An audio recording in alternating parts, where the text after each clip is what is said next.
So this is a kind of bizarre escalation of the Alex Jones uh, legal battle right now. It seems that the people suing him are trying to get a receiver appointed to Alex Jones, the person. Now, what is a court appointed receiver? Well, it's a person or entity appointed by a court to take custody of and manage the assets of a business or individual, often in situations of financial distress or legal disputes. The receiver's primary responsibilities typically include asset management, liquidation, selling assets, debt resolution, working with creditors and other stakeholders to resolve outstanding obligations, and reporting, which is providing regular reports to the court and interested parties. That's according to ChatGPT. So, receivership can occur in various contexts, such as bankruptcy, foreclosure, or corporate dissolution, and is meant to protect the interests of creditors and ensure fair treatment of all parties involved.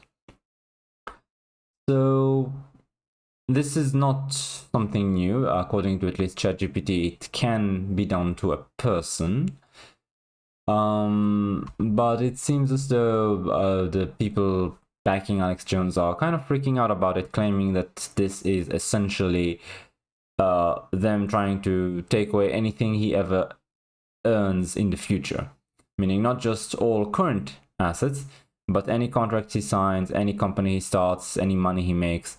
They can all be taken away to pay the literally infinite debts they foisted on him for doubting the validity of the Sandy Hook massacre.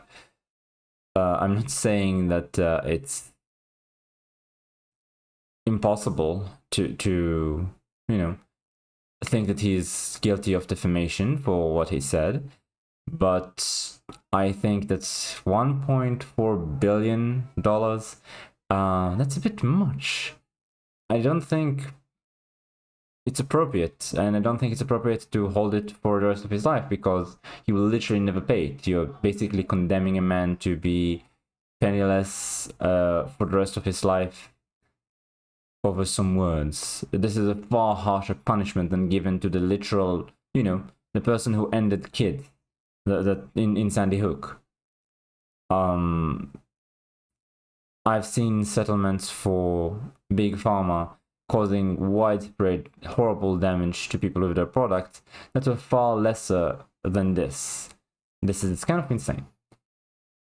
So, and this guy, Chase Kaiser, works for InfoWars, and he says breaking the war on Alex Jones just reached another level of depravity as plaintiffs filed to make Jones the property of a receiver to seize all future earnings. In a courtroom battle that feels more like a drawn-out political vendetta than a quest for justice, Alex Jones is facing the final assault in a war waged against him by the establishment. You notice that he's very partisan, and I'm not saying he's wrong, mind you, but the language he uses is inflammatory and obviously pro-Alex Jones, so I will admit that much. It basically says that judgment creditors, primarily comprised of families involved in the Sandy Hook lawsuits, have escalated their legal siege. Their aim to squeeze every last dollar from a man already financially and publicly devastated. And in this war, the courts have become the battleground, with a $1.4 billion hammer poised to strike not just Alex Jones, but the principles of free speech and fairness. The Sandy Hook lawsuit against Jones has already led to a staggering $1.4 billion judgment, an amount so astronomical it's absurd. I agree. I don't think this has ever happened in a defamation lawsuit ever. Now the plaintiffs have filed an application for post-judgment turnover and appointment of receiver. Post-judgment is the important part, right?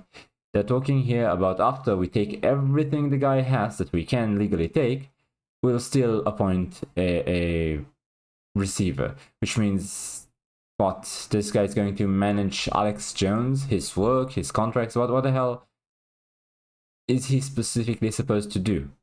Reporting and debt resolution. Is he supposed to report on anything Alex Jones does for the rest of his life and sell anything he manages to earn to try and pay back the $1.4 billion? I'm sorry, but I might be misunderstanding it, but this is certainly what the InfoWars people are trying to claim, that this is exactly what they're doing.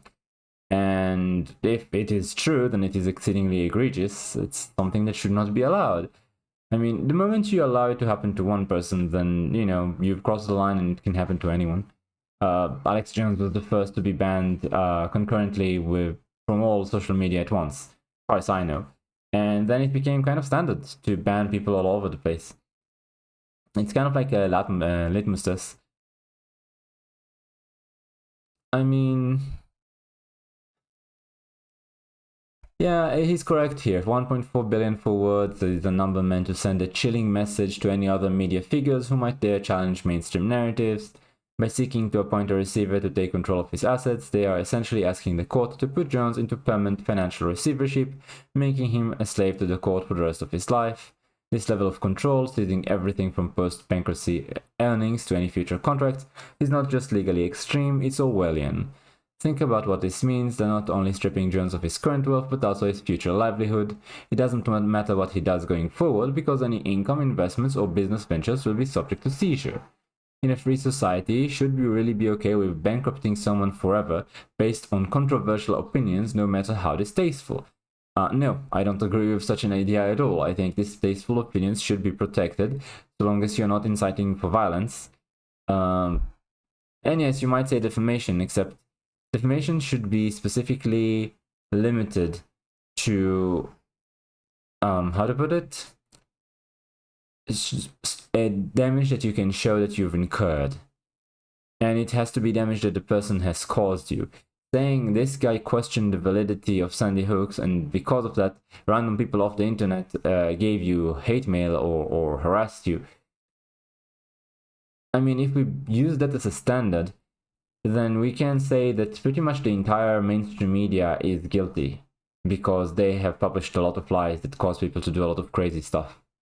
It's not a standard that is applied equally everywhere, and it's not a realistic standard that we can maintain and still have media.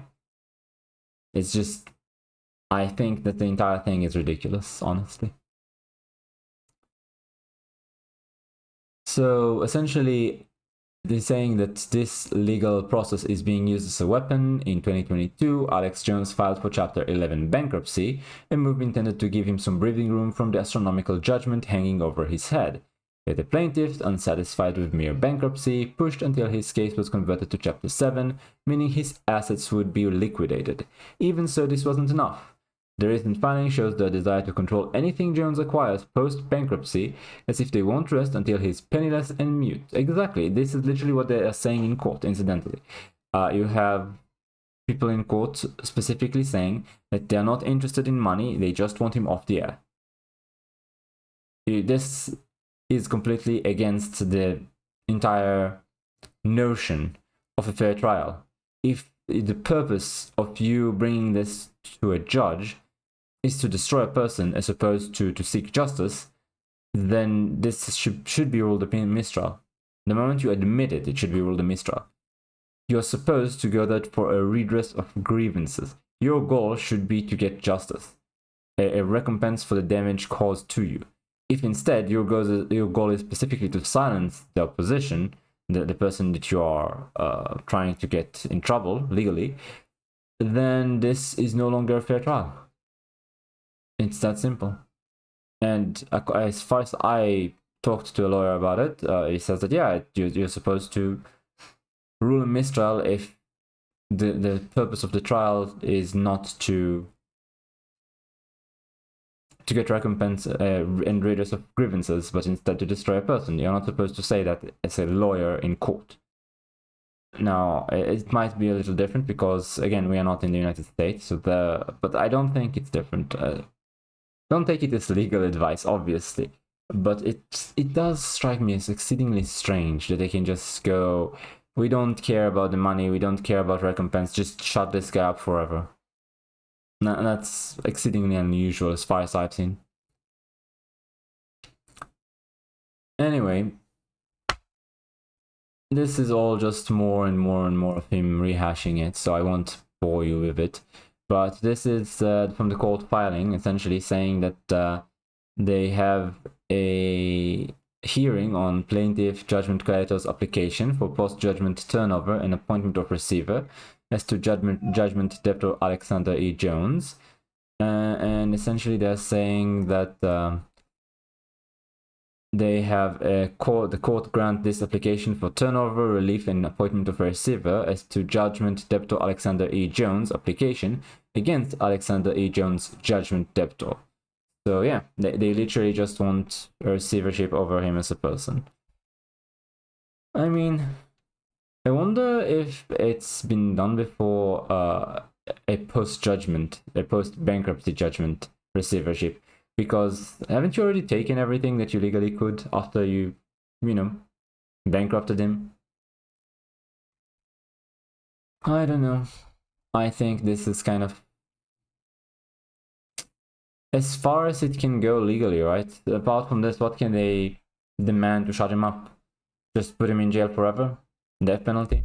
I mean, it's getting kind of extreme. Anyway, thanks for watching, and I'll see you next time.